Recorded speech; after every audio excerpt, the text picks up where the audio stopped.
Good afternoon, everybody. My name is Dr. Chris Cutler. I'm a professor and the Associate Dean of Research in the Department of Plant, Food, and Environmental Sciences at Dalhousie University's Faculty of Agriculture. I'm very pleased to welcome you here today to Dalhousie's new Open Dialogue Live series.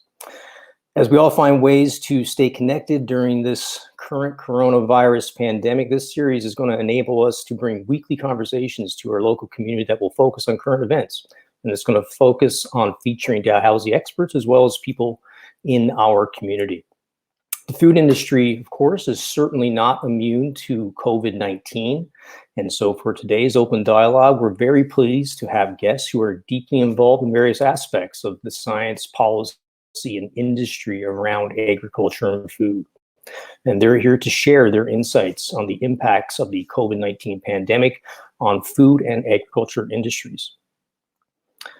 They're going to have some presentations, and during those presentations, we encourage you, our viewers, to post your questions online. This event is live, and all questions will be visible to the public, so we ask you to keep your questions clear and concise, and of course, to do so in a manner that is respectful to our viewers and guests. A little later in the program, we'll relay some of those questions to our guests. Our first guest is Dr. Sylvain Charlebois, a professor in food distribution and policy in Dalhousie's faculties of management and agriculture. Dr. Charlebois is also the scientific director of the Agri-Food Analytics Lab, which is also located at Dalhousie University.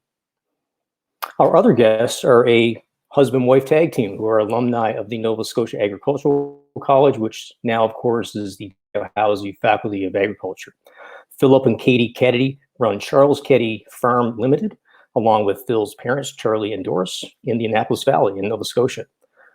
They grow strawberry nursery plants that are shipped all across North America, raspberry and blackberry canes, and are the largest sweet potato producers in east of Ontario. We're very pleased to have them join us today as well. I'll now ask Dr. Charlebois to tell us more about the food industry and food security, looking at potential issues that could arise and what the food industry will look like beyond the COVID-19 pandemic.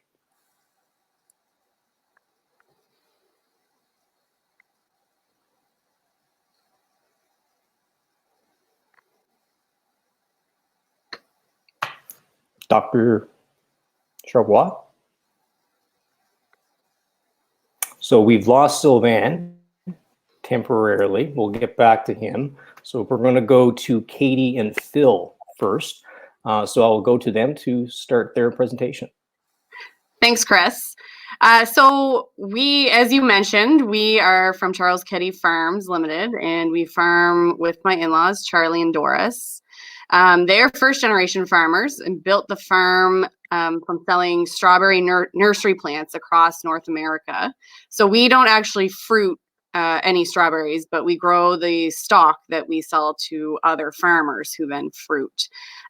This remains the backbone of our business today.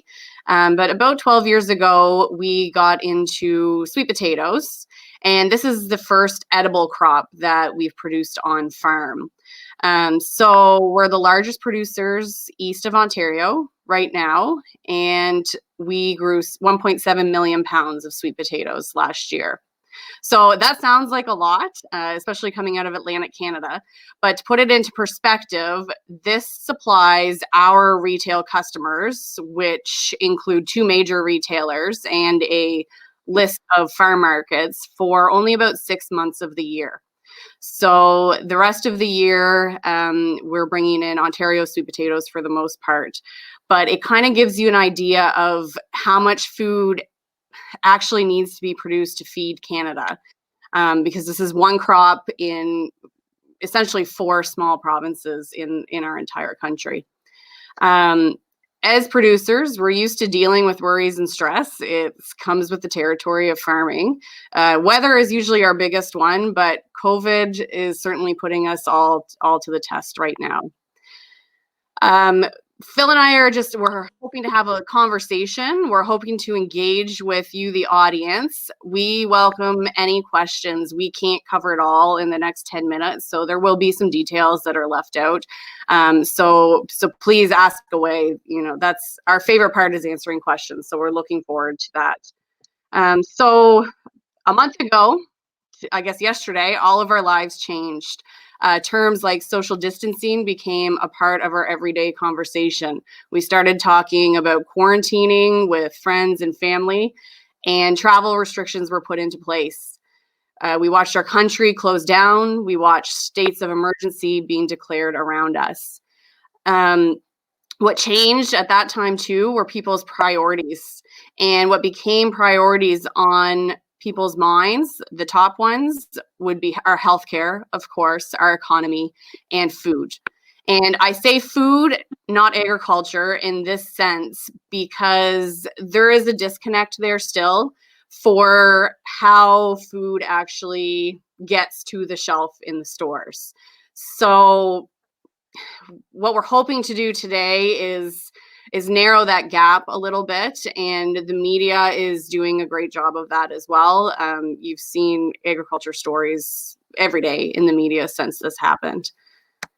As Canadians, we are fortunate for so many reasons. We're lucky to live in the country that we are.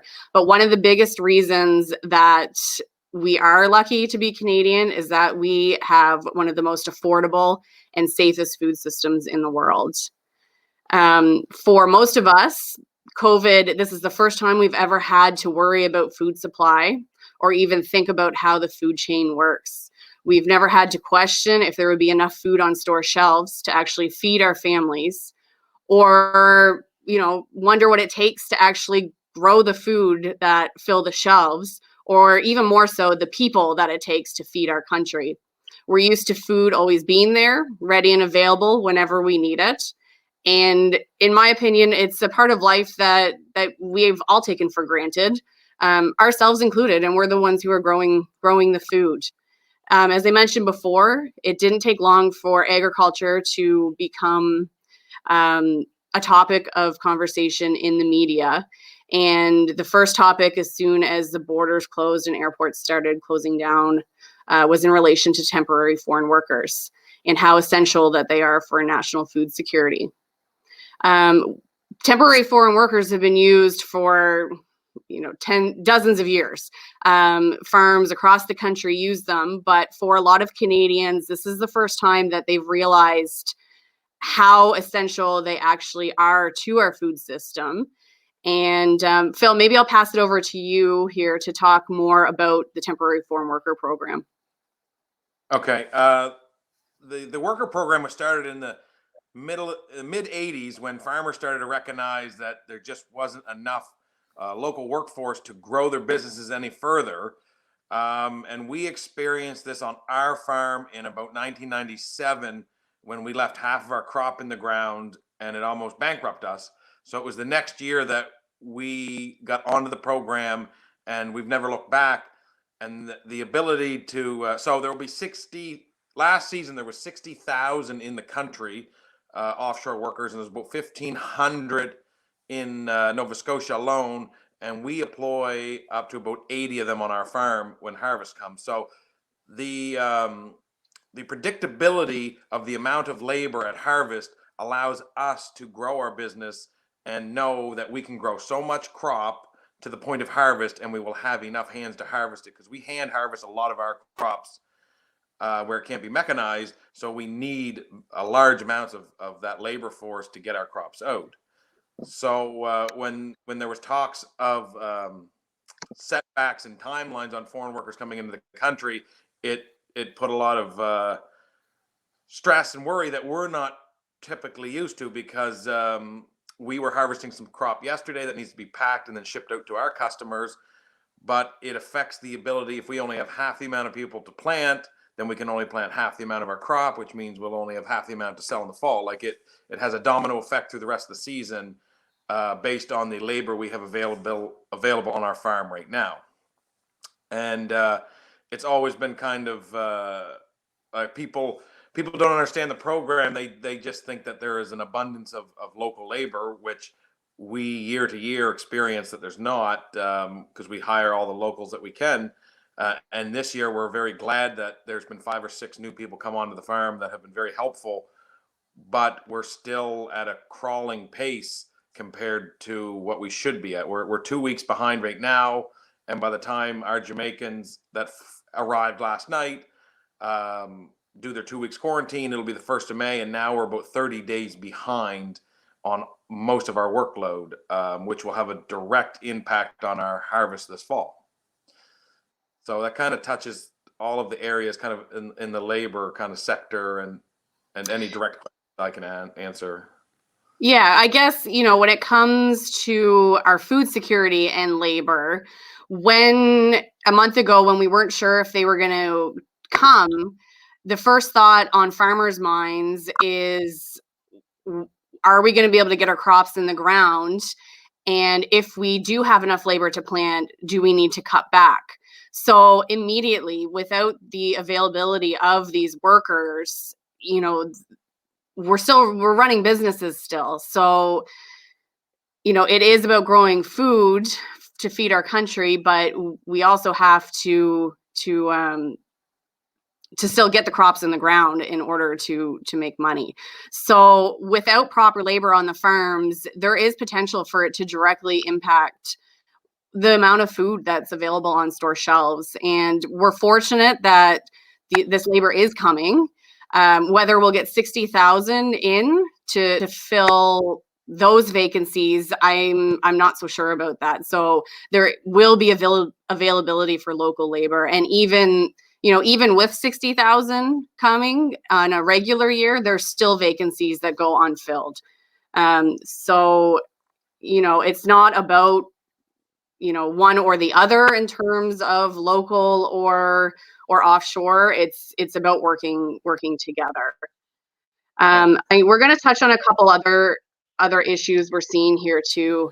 As I said, agriculture's been in the media quite a bit. We're reading now about processing plants closing and the effect that may have on meat availability to grocers, ultimately affecting our animal agriculture producers. I suspect Sylvain will touch on some of this, but our potato growers, there's changes happening so fast for every sector of our industry that there's things happening that we didn't even predict weeks ago, and I can only foresee more changes happening that today we're not even thinking about as becoming an issue. It's natural for the supply chain to take some time to catch up to these changes. We've had a finely tuned machine for most of my life that we've never had to worry. So with everything going on, there will be empty shelves, but there is food right now. To us as producers, our main concern is overall yields and at harvest time. If people are having to cut back, what the shelves will look like at that time.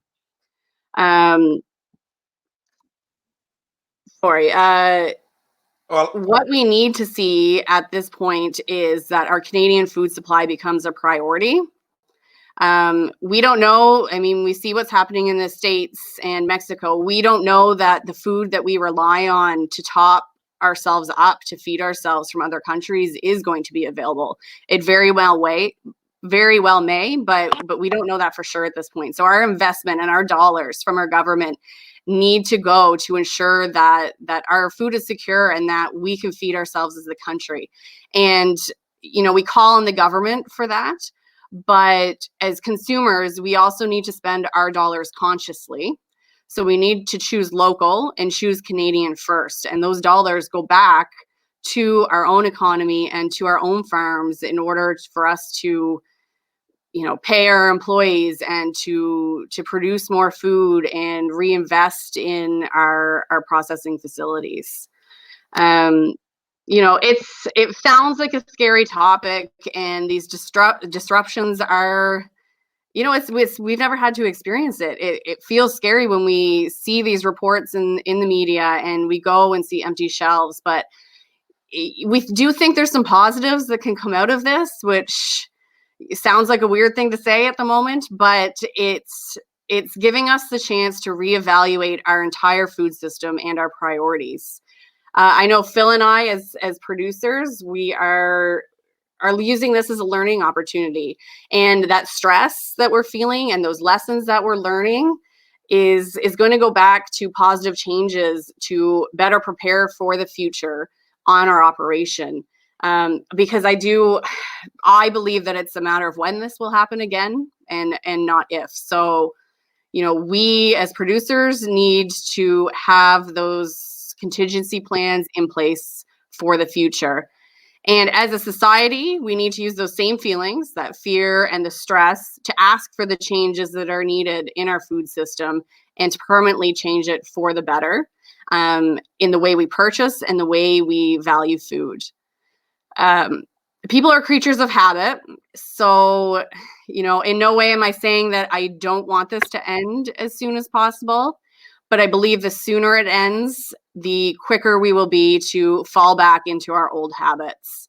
The longer this lasts, I think it'll stick with us more, and we'll see more of a push to make these changes that are needed. Phil, maybe you can talk a little bit about what we're seeing in the Annapolis Valley right now, in terms of farm markets and even our product and how we're selling. It's farmers are great at adapting very quickly, and many of the vendors who were traditionally doing farm markets quickly adapted over to grocery deliveries, doing CSAs or bunched produce boxes and getting it out into the public.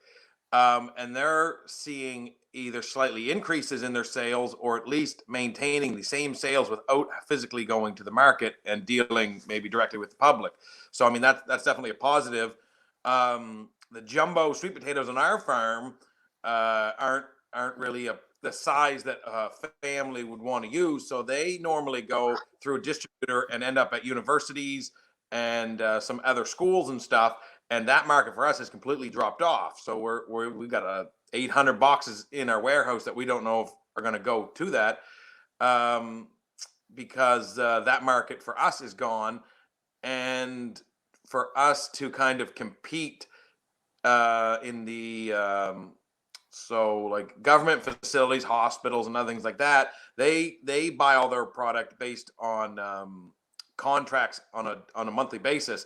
And our cost of production is a lot higher than other parts of North America. So it puts us at a disadvantage to move our sweet potatoes into those markets because we're already at a higher price.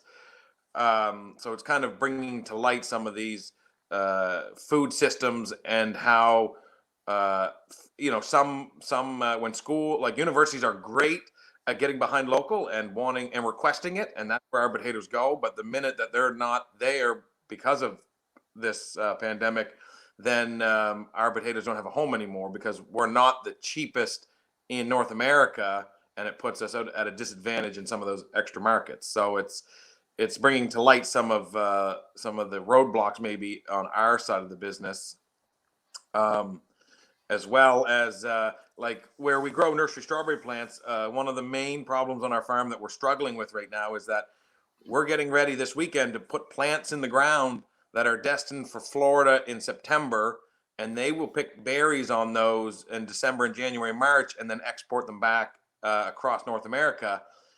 And we're worrying every day this winter, are people going to pull back from hand-picked fruit just based on concerns of distancing and people touching? Like it's small, it can't be peeled, it could be washed, but here we are getting ready to invest millions of dollars into our crop, and we're not 100% sure if the public is going to be as open as they have been in the past to buy this product when it comes out to store shelves, if this is still continuing on through those months. Yeah. And to touch back a little bit, we need our government to be leaders. They're institutions where they're serving food. We need them to be choosing local first. It's important that they're leaders in this way. And I hope that is one big change that we see. If our universities are able to do it. There's no reason government can do it. The last topic we wanted to touch on before we finish up here is the topic of food waste. And, we've become more attuned to it at a family level in our own homes, since, we're advised to go grocery shopping once a week. You can't just pop in. But there's food waste at the farm level as well. To sell to major retailers, we're given a set of specs, and most of these specs are visual. So the size, shape, and color of every piece of produce sold needs to be relatively the same. So we're asked to maintain these specs in order to have food look the same across the country versus by growing region. As we sat there wondering early on in this pandemic if we would even get our crops in the ground or if we would get labor to plant, all I could sit there thinking about is the amount of food that could have been on store shelves that has been wasted on our farm. And, it's hundreds of thousands of pounds over the years. As producers, we work continuously to better our ag practices to meet these specs.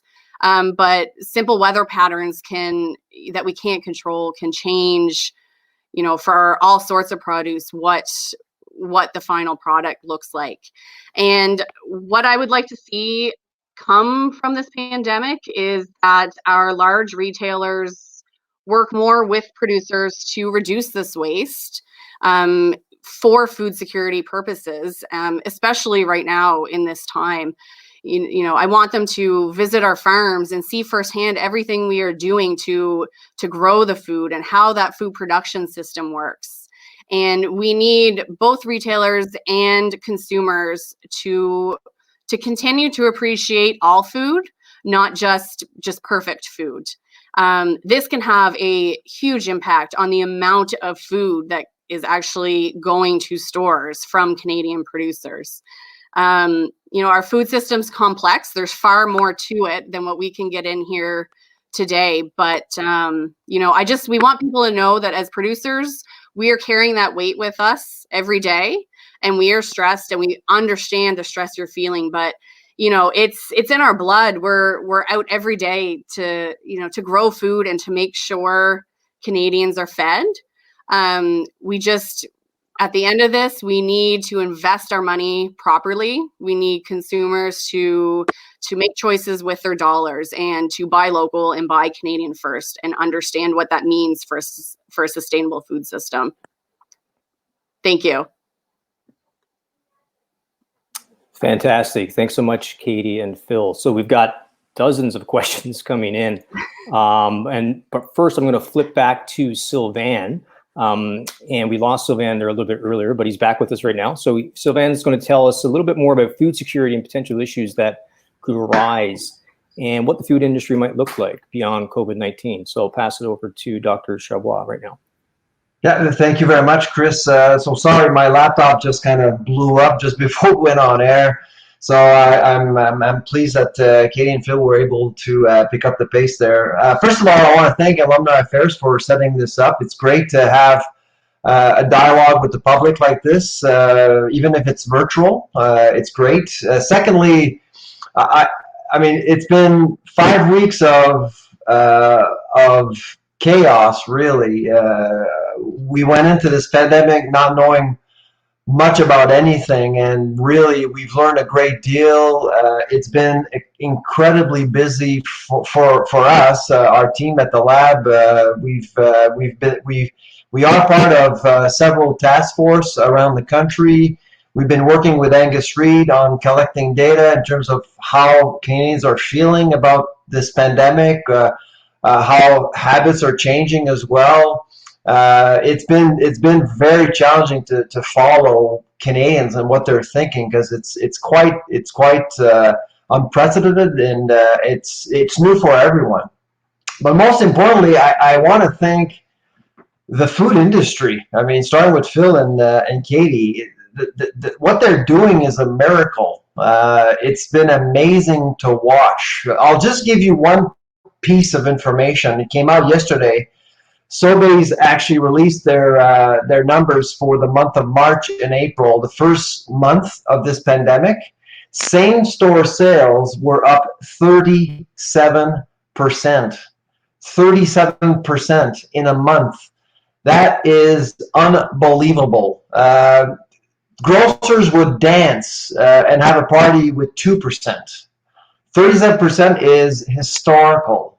And when you think of the pressure upstream with processing and production, the pressure that the entire food industry was still under now, is unheard of, really. Just to give you an idea of what 30%, 37% looks like, the busiest day of the year at a grocery store is typically 2 days before Christmas, so December 23rd. That's really when things are really, really busy. Grocers went through December 23rd twice a day for at least a month. So just think of the volume, the traffic, and let alone the anxiety and people being just in panic, essentially not knowing what was going to happen. And frankly, what I've realized as a researcher looking at this is that Canadians don't really understand our food system. I've always trusted our food industry. I knew they were going to deliver. They are delivering. I mean, everyone in the industry is quite resilient, including our farmers. And I didn't really have any doubt, but I saw a lot of Canadians feeling, probably for the first time ever, food insecure. And that's a profound sentiment, a really profound sentiment that I think will last. That will probably be the legacy of COVID, because we're in this for a while. We're at the end of the first phase, really, as far as I'm concerned. And so before COVID, which seems like an eternity now, terms we heard in conversation related to food were plant-based, veganism, single-use plastics, sustainability. What have we heard in the last 4 or 5 weeks? Shelves, supply chain, food security, food prices, flour, yeast, things that we never really talked about much in the last several years. This COVID crisis has forced all Canadians, all consumers in the Western Hemisphere to think differently about food. This is not just about convenience. It's about survival, and that's why flour is all gone, and the consumer walking into the grocery store is a very different consumer. And so that's one pressure point that grocers are dealing with. The other pressure point is e-commerce. Nobody wants to go to their grocery store. With the numbers we're tracking with Angus Reid, numbers are suggesting that 52% of Canadians are trying to avoid the grocery store because it's an open system. Everyone can walk in. Everyone has access to everything and can walk out. And so in a pandemic, that's a scary thought. So people are going online. But the system wasn't lined up to go online. And so that's why you're seeing grocers struggling. But here's the thing about COVID. I actually do believe that we could see this democratization of supply chains. I could see eventually Phil and Katie sell directly to consumers eventually and not be at the mercy of what we have right now in Canada, which is really an oligopoly at retail. And they're doing a great job feeding Canadians, but think about this as a consumer. You could eventually buy from farmers on a regular basis because you actually believe that e-commerce is an option. We're seeing that right now in Quebec. We're seeing that in Ontario, and I suspect it's going to start in Nova Scotia and the Maritimes as well. Groups getting together, getting organized, and try to connect with the consumer and have a real meaningful relationship with consumers. I think that is something we're going to see moving forward. E-commerce barely represented about 2% of the marketplace pre-COVID. And based on the numbers we're seeing right now with Angus Reid, 22% of Canadians intend to buy online on a regular basis after COVID. So you can see that really things are going to shift. I don't think it's going to be 22%, but I don't think it's going to be 2% anymore for obvious reasons. So at retail, the pressure is real. The other pressure point, of course, is food service. Restaurants are closed, and Katie and Phil alluded to that. That changes the ball game. It changes the way people consume. Obviously, you're seeing it already in Ontario. They had to dump thousands of kilos of mushrooms the other day. We saw the situation. We're seeing the situation with lobster in the Maritimes. Some pig parts also are being affected by COVID. Most commodities are affected by COVID, including potatoes, obviously. And so this is a realignment, a temporary realignment. Restaurants will be back, and they will fight back. They will want our business. In fact, we are predicting a bit of a price war in the fall in food service. So that's going to be interesting to see. So in retail, that's what we're seeing. And of course, you're seeing the plexiglass. You're seeing a celebration also of people working in the food industry. In a few weeks ago, all grocers increased salaries of people working in distribution centers and retail stores, in grocery stores.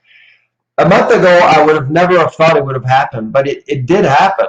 And so this celebration of the work coming from the food industry, including farmers, I think is going to be recognized over time. I think it is a game changer as far as I'm concerned, from when you look at the economics of the model itself.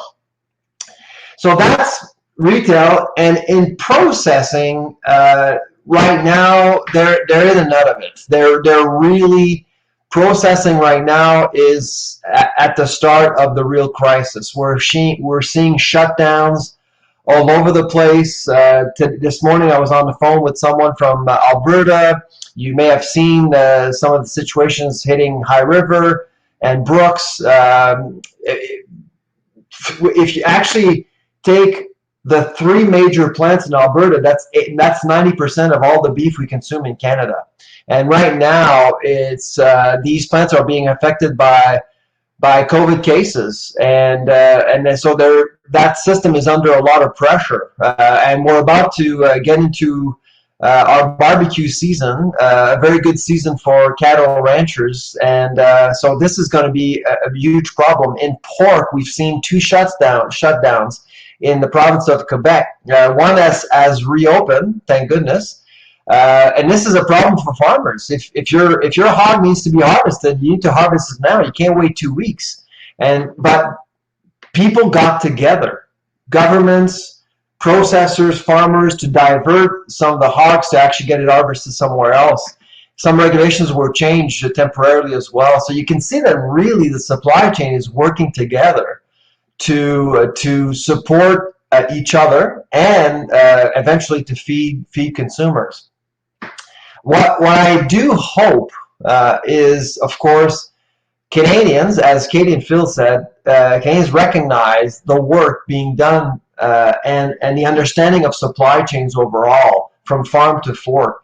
There's been so much work over the years, but it's been, let's be honest, underappreciated. And COVID really is changing that. The empty shelves, and I think really affected a lot of people. I actually didn't thought it would affect a lot of people, but it did. We're seeing in the numbers. A lot of people out there are concerned about food security, and we're in one of the richest countries in the world.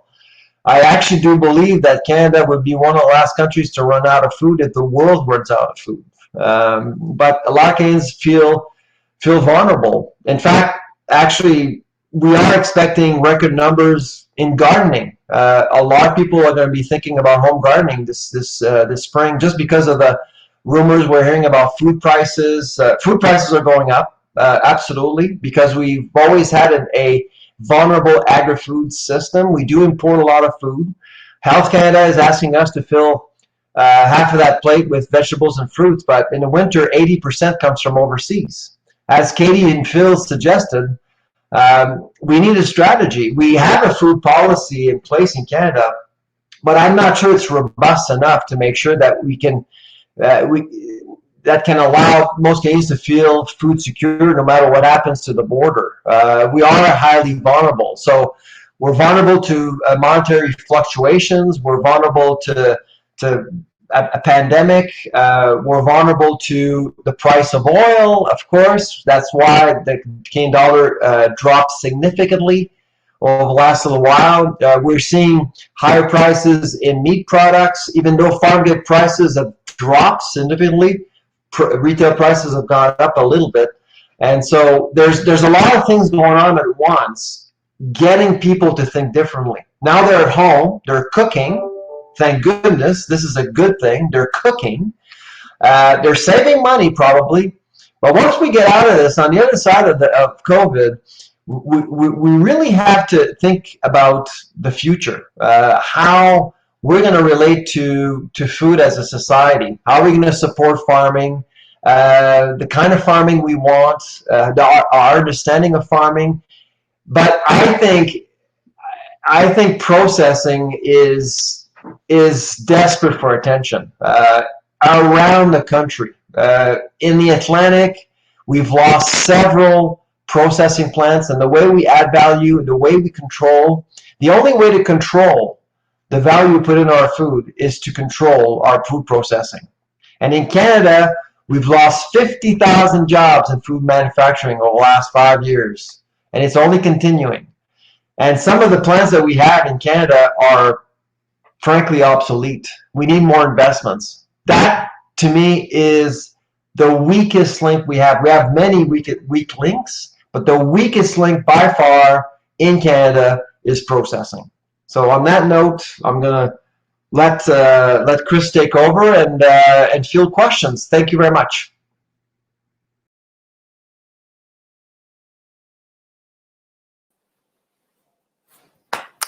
Thank you very much, Sylvain. That was excellent.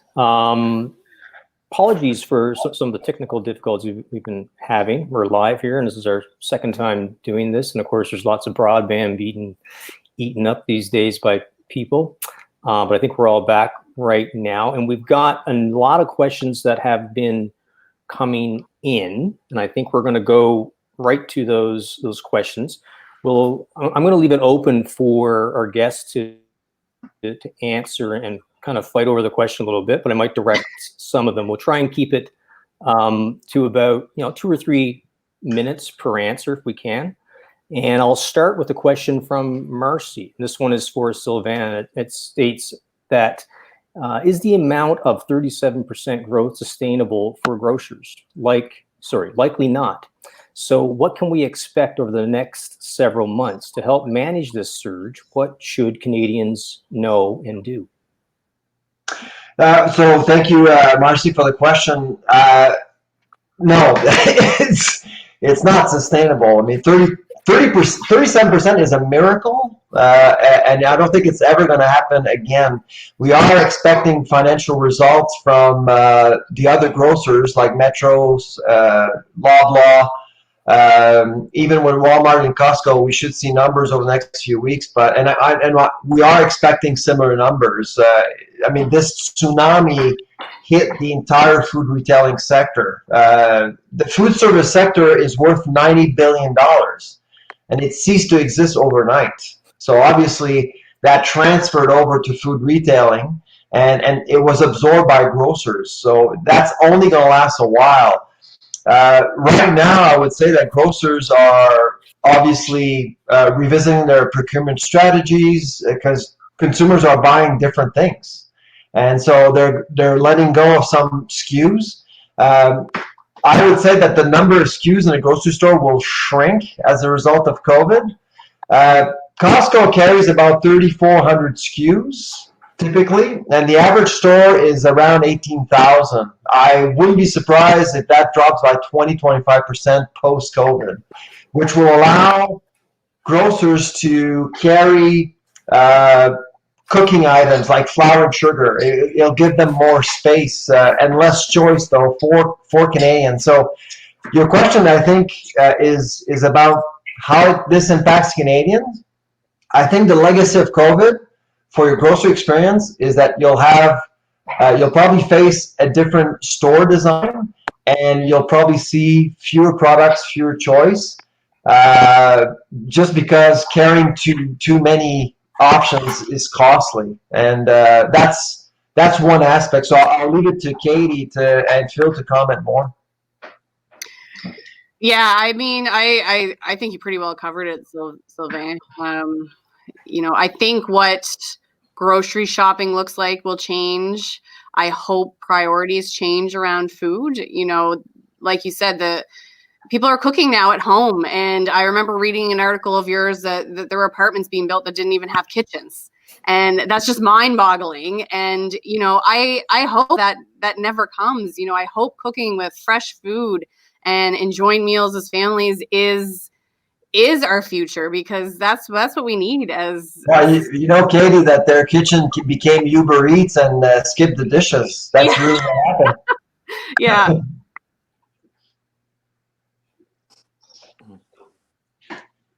Great. Okay, let's go to another question from Sarah.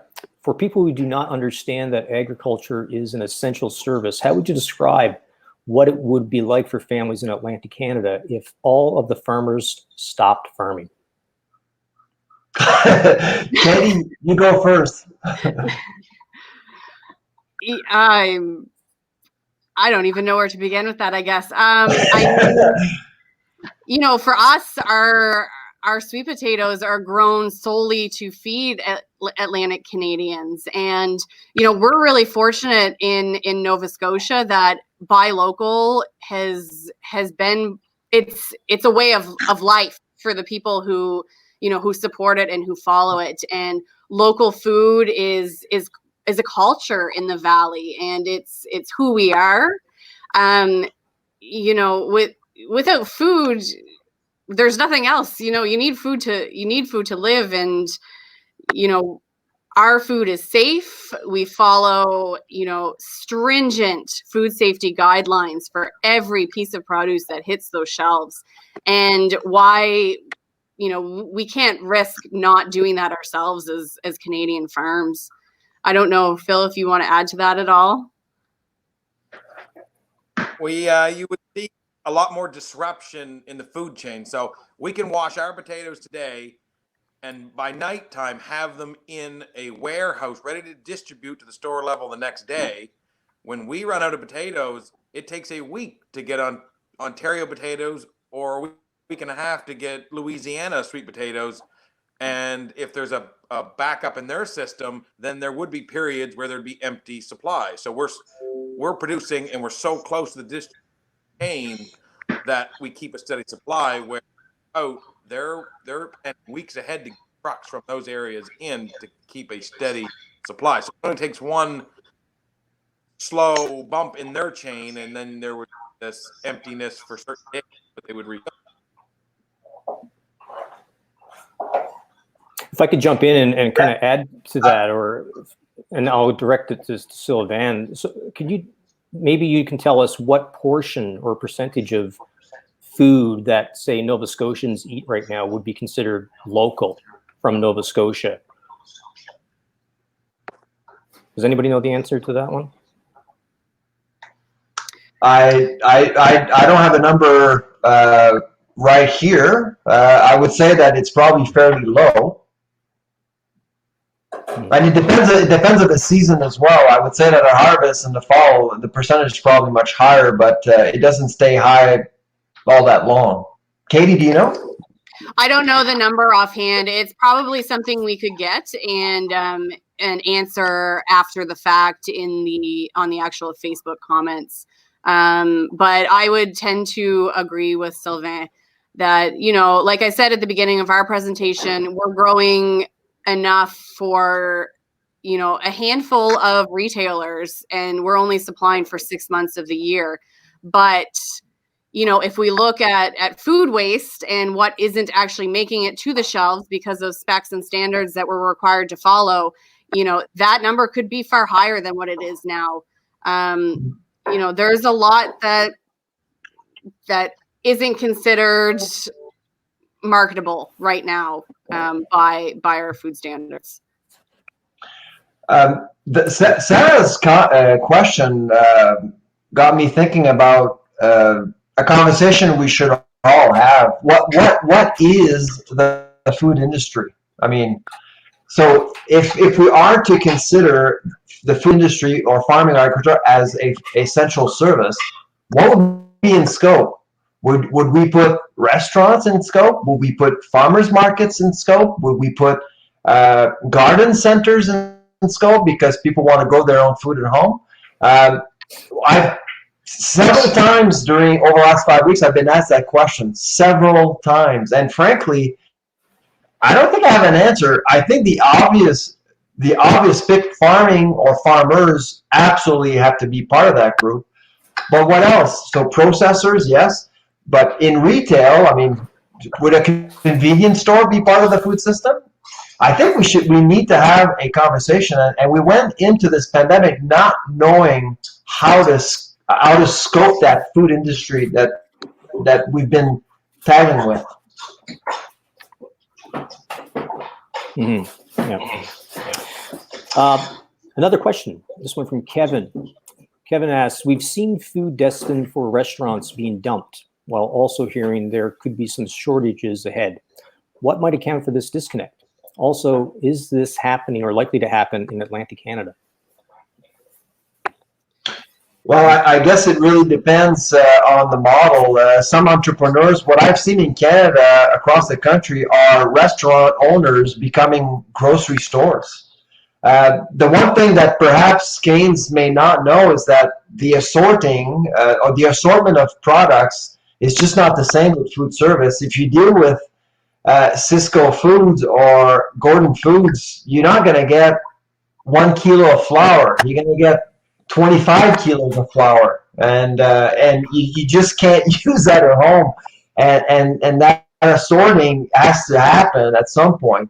But some restaurant owners actually decide, instead of just letting food rot, they decided to give it to food banks, but some of them actually have decided to sell retail their own products, because there are gaps in the system right now. Grocers are under a lot of pressure. And so there's been some really great things going on, even with some restaurants in Halifax.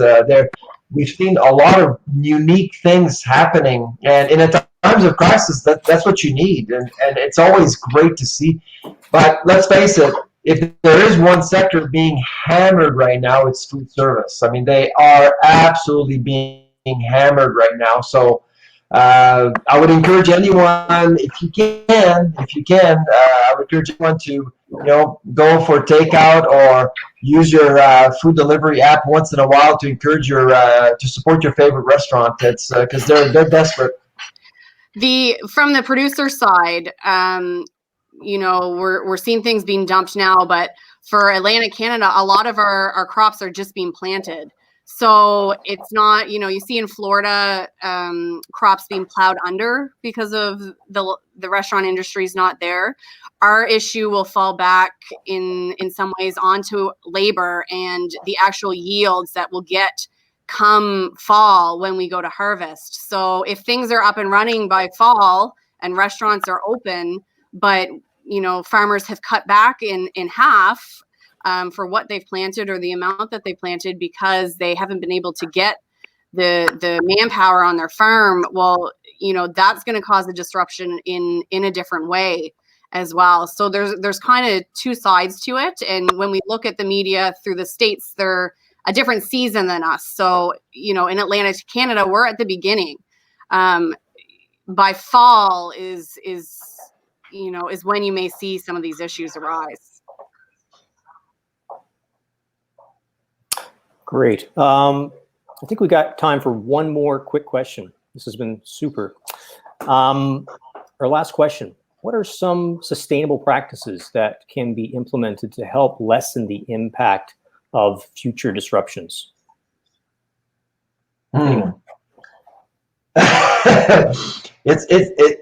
hard to plan for COVID. I mean, it was quite disruptive. Like I said a few weeks back, we were concerned about protein and sustainability and animal welfare, and everything went out the window because we're just focusing on delivering food to Canadians. So our perspective has completely changed, and to be pretty honest, I don't think it's going to last. After we come out of this, we're probably going to go back to our own ways. Although, I mean, this is going to last a while, so it could it could create new habits, I would say. But regarding procurement and supply chain management overall, I actually do see that there's going to be a lot of changes at retail and processing, and I'll let Katie comment on farming and production. In retail, obviously, there's the infrastructure to support e-commerce was just not there. It was not ready, so that's going to change. And obviously, all the policies around food safety, how you manage these facilities is going to have to be revisited. And in processing, what we're seeing right now, for the last 20, 30 years, we've had this infatuation towards food safety, making our food safe as much as possible. But we never thought about, a virus that could actually endanger the lives of employees. So physical distancing in many of our plants is close to impossible right now. That's why they have to shut down for 14 days. And some of these workers are bussed into work every day. How do you actually make sure that they're distant enough in a bus? So managers will have to be asked to think about risks inside and outside the plant. And that's going to be the new normal. Yeah, I think what we need to do is see this as an opportunity. I mean, it's terrible. This is all awful. It's not anything we wanted to happen, but it is an opportunity to reevaluate things. And, we really need to make our food security and food supply a priority in Canada. We need the government to lead, and we need the government to back that as well. And, as consumers, from a producer perspective, we need people when they go to the store and they're looking at a tomato from Canada and a tomato from Mexico, that it's not even a thought. The ones who are able, and I do understand that not everyone is able to, there is food security issues for other reasons as well. But the ones who are able to choose Canadian first and to choose local first, and you're speaking with your dollar, and those dollars, go back into decision-making processes further up the chain. One tomato in your grocery bag doesn't seem to matter, but across Canada and in everybody's grocery bags, it does. It speaks volumes to the fact that Canadians want to make our food system a priority. One thought to support Katie's comment there, if you buy a Canadian tomato or a Canadian potato, you're going to cook it at home. And if you cook it at home, you're going to save some money. So in the store, you'll invest in the Canadian agriculture, and at home, you'll make the savings. Yeah. Phil, I don't know if you want to add to that at all. Well, I know as an industry that we're going to try to push for further processing. Atlantic Canada doesn't have a lot of processing outside of French fries. So when we talked about the waste, every farm that is growing product has waste, and could it be dehydrated or canned or pure, which would help back up the food security, because instead of being cattle food or composted, it would then go into the food supply instead. So as an industry, I think we're going to push for thing, which will need help with government and programs and companies that are going to want to buy off-sized goods that we're trying to sell. Yeah. Great. I think that's a great place to end. I want to thank our guests and all our viewers for tuning in. Dalhousie is obviously heavily engaged in food, and we're so happy to have such great farmers and people involved with the industry here locally that we can work with to help address some of these challenges. That's all the time we have for today, but Dalhousie is going to continue to offer these open dialogue events on a weekly basis. I think this was a great one, and hopefully we can continue that trend. And I encourage you to follow this page and stay updated on this engaging series. I want to thank our guests, Sylvain, Philip, and Katie, and for everyone for joining us on this live event today. Stay well and take care. Thank you and goodbye. Thanks. Bye-bye. Thank you.